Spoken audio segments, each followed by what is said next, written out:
Sekarang kita bahas tentang titik beku larutan. Apa itu titik beku zat cair? Titik beku zat cair adalah suhu di mana tekanan uap zat cair itu sama dengan tekanan uap pelarut murninya.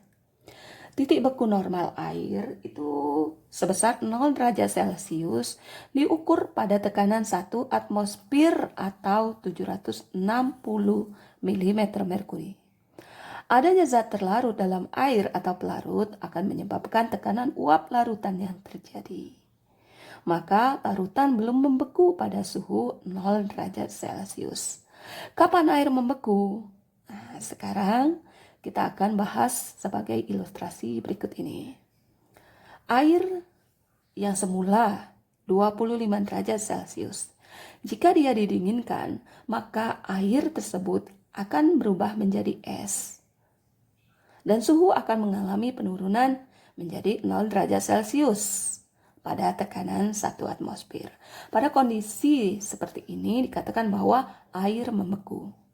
Akan tetapi, jika air yang suhunya 25 derajat Celcius atau kurang lebih ya, 25 derajat Celcius ini ditambahkan suatu zat yang sukar menguap, misalnya natrium klorida. Selanjutnya, larutan yang dihasilkan dari pencampuran air ditambah natrium klorida didinginkan, maka dia akan dihasilkan natrium klorida berupa larutan. Akan tetapi, meskipun dia didinginkan, ternyata pada suhu 0 derajat Celcius, larutan natrium klorida belum membeku. Kenapa?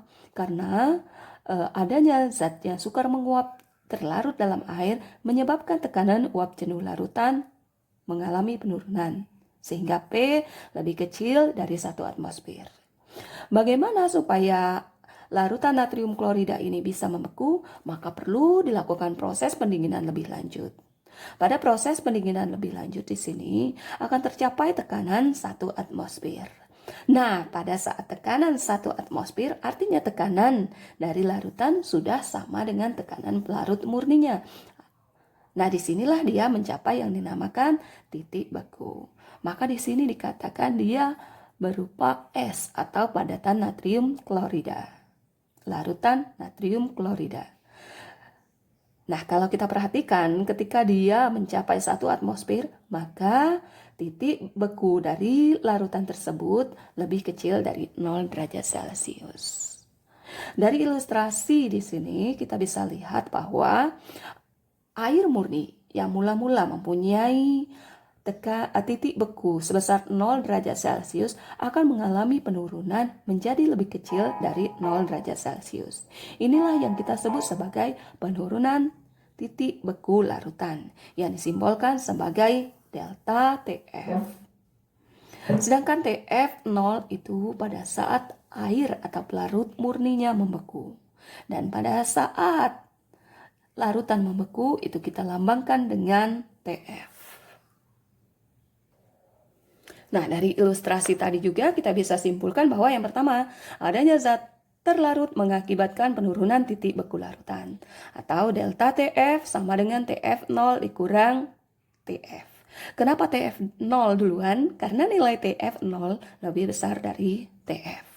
Yang kedua, penurunan titik beku tidak bergantung pada jenis zat terlarut, tetapi hanya bergantung pada jumlah atau konsentrasi atau dalam hal ini molalitas partikel dalam larutan. Jadi contoh yang sama misalnya kita ambil ya. Misalnya kita melarutkan 1 molal glukosa dengan kita melarutkan 1 molal urea pada sejumlah tertentu air, maka kita akan menghasilkan delta TF yang sama. Meskipun jenisnya berbeda, akan tetapi dia akan menghasilkan nilai delta TF yang sama.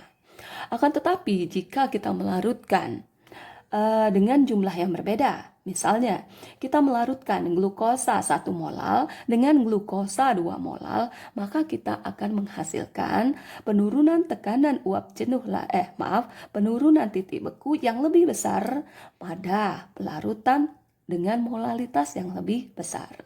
Artinya, pada saat kita melarutkan 2 molal glukosa itu akan menghasilkan titik beku yang lebih rendah daripada pada saat kita melarutkan 1 molal glukosa.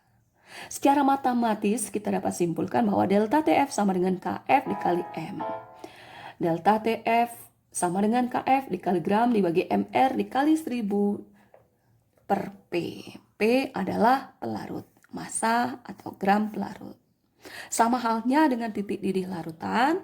Di sini ada catatan jika larutannya bersifat elektrolit, maka delta TF dipengaruhi oleh faktor Van Hoff atau nilai dari I. Sehingga kita dapatkan kesimpulan untuk larutan elektrolit delta TF sama dengan KF dikali M dikali I. Oke, kita masuk ke contoh soal.